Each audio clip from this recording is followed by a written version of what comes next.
Grabe oh. Ano baha sa amin guys kagabi guys. Yan. Papa ko nagmap. Wala ko kwanto ni gabi di ko basa. Wala, basa guys. Lang ako isang lugar Guys, oh, pumasok ang tubig sa bahay guys. Yan. Naku, baha. More pa baha. You know? Sa loob ng bahay namin guys, pumasok tubig. Ito guys, oh. Grabing baha guys. Yan. Bakat sa tubig. Gay.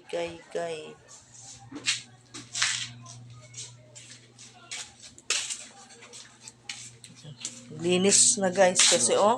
Papunta dito guys pero hindi siya umabot lang ng ano. So, baha pa rin. Pumasok sa loob ng bahay guys oh. Grabe.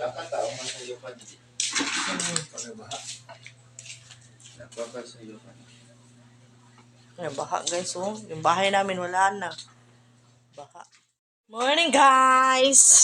Ito na si Mudra. Hindi pa ako tapos. Nagano ako ng tubig dito pang paligo. Yan o. Pinupuno ko muna guys. Alam nyo, naglalaba ako on my own hands.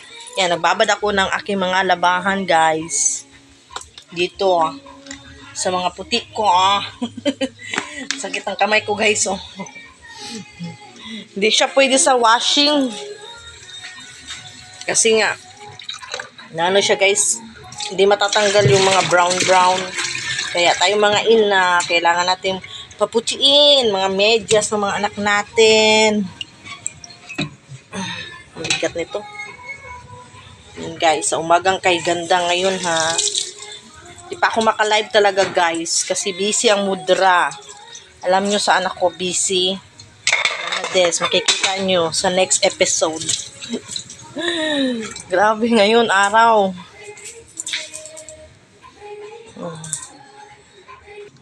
Yung mga kaldero dito guys, hiniram namin to. Yan. Linisin pa yan. Yung mga nilutuan namin, yung mga ulam. Ano? Papa ko.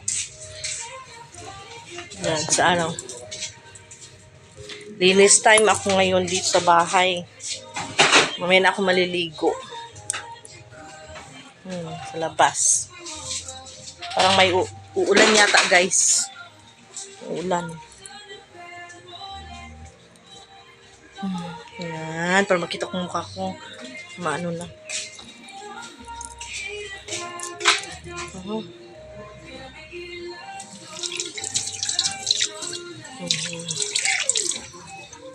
Naglinis muna si Mudra guys. Kailangan natin maglinis. Ayan, sa bahay ko. Yan tayo mga Pilipino. Mahilig tayo maglilinis-linis ng mga ano nating gamit. May sounds pa dito sa loob. Dito ako sa kusina. Mamaya tayo guys mag-live. Baka sa susunod. Kasi nakikita ko dun sa namimiss.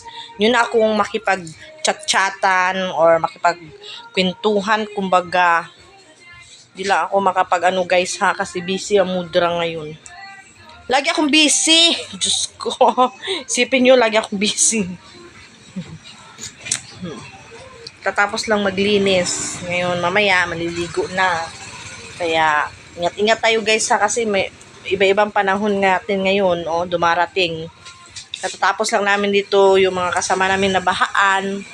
Ayun, okay ng lugar siguro nila kasi natutuyo na yung mga gamit nila, ganon. Sana hindi lang lumakas kasi nga na-prone kami ng baha. Dito nga sa bahay namin guys, first time nangyari na bahaan kami. Pumasok talaga yung tubig. Hindi namin akalain yun ng papa ko. 7 balde ang ng papa ko na sabod talaga sa labas or nakuha niya. 7 balde, isipin nyo yun, 7 balde. Tsaka yung mga rep ko pa naman dun, hindi pa nataas. Yun lang. Kaya ito, mga Ito, hanggang dito yung baha guys. So, dito yung baha guys. So, dito. Tumaas na yun dito sa ano ko. Kaya ito mga ref, tsaka mga dryer ko, baka iangat ko to, tsaka yung ref ko doon. Delikado. Bigat pa naman yung mga ref ko doon. Yun lang. Kasi ilang appliances ko talaga, nag-isip na ako baka itataas ko na. Kaya guys, ingat-ingat tayo sa panahon ngayon. Nagbabago talaga ang klima. Nagbabago talaga ang panahon. Yeah, hindi na may iwasan. Marami tayong mga kalamidad na nangyayari sa ating mga place.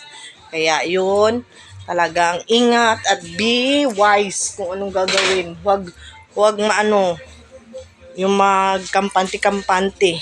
At wag rin mag-hysterical kasi delikado din. Baka katawan nyo rin ang magda-down.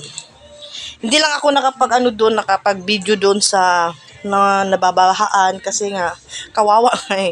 Unahin ko pang video kaysa tumulong. Kaya for watching. Ganito ang buhay namin dito sa probinsya. Hindi na matatawag sa place namin probinsya kasi city na pala kami.